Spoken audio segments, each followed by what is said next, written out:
Hi everybody, it's Falling Stardust. Today we are going to be working on coloring with Paint Tool SAI basics.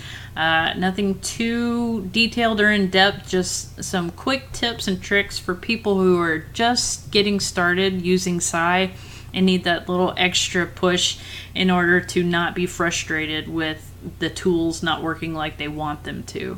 So we're going to go ahead and get started. Your first layer is your line layer. Nothing too complicated this go around, just simple circle. But your line layer is going to be always on top, and I like to label my layers. So line layer. Sometimes you may have more than one line layer, like if you're doing a background with the subject matter. So the line layers will always go on top. Just keep that in mind.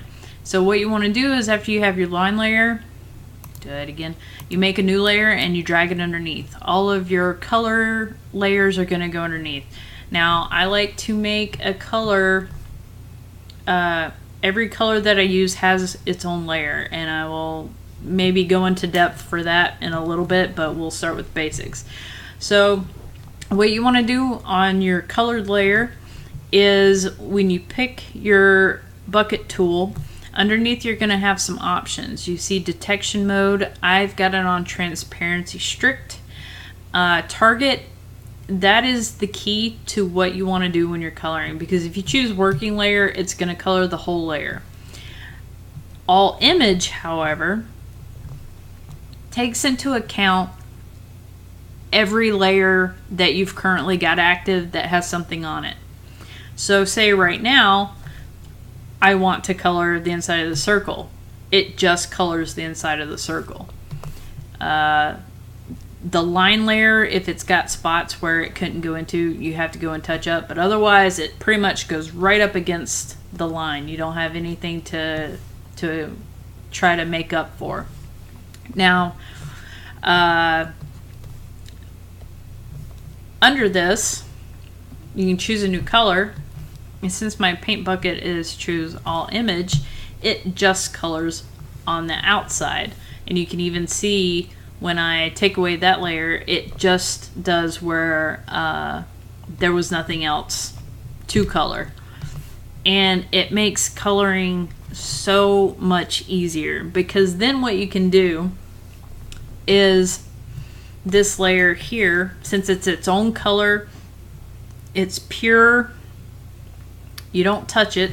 You make a new layer, and above where you see preserve opacity, clipping group, selection source, if you choose clipping group, that layer will only can only be manipulated by what's below it. So whatever I do is only going to affect that dark blue circle.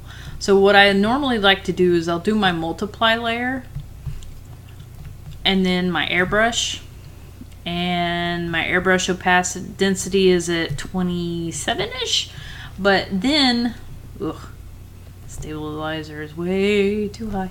Alright, so density a little bit higher. So then I can go, it's a little too light, I can do my multiply, take my blur tool, blur that out. And there you go. You get a nice gradient there, but it only affects the layer that's below it. Now, you can make another layer. This layer, if I choose the right tool, it does whatever it wants to, because it's not attached to anything, and it has no rules or restrictions because I'm also using the pencil.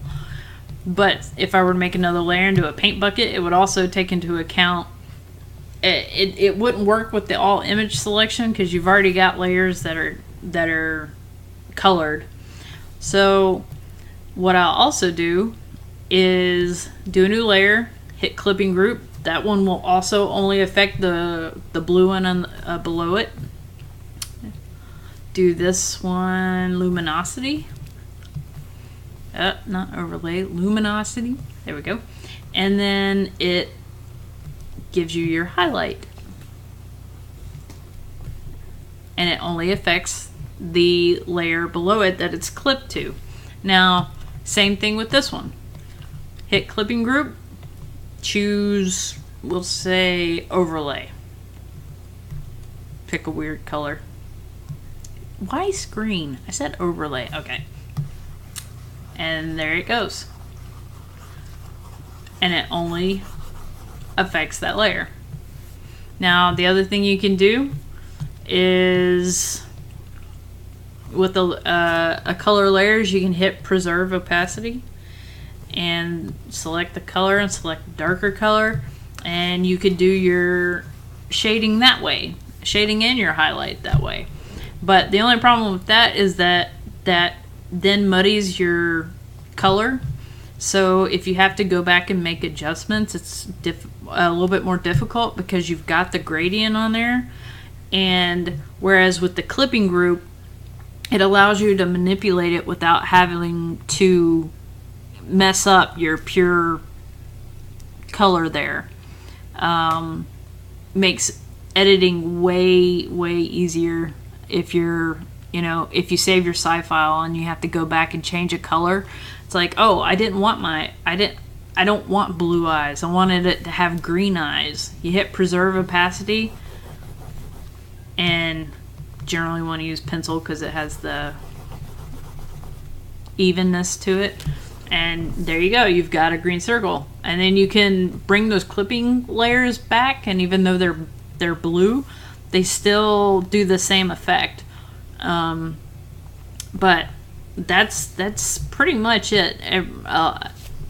Most other things are going to be trial and error, but as long as you've got your paint bucket set to all image, you're set.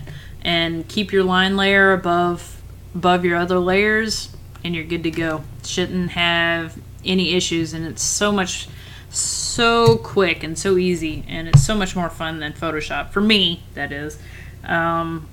The combination of coloring plus the stabilization for the line tool just makes SAI really fun. Now, I've heard that there's a program called Fire Alpaca that supposedly, I think it might be free, and I hear that it's a clone of Paint Tool SAI if you want to try that out.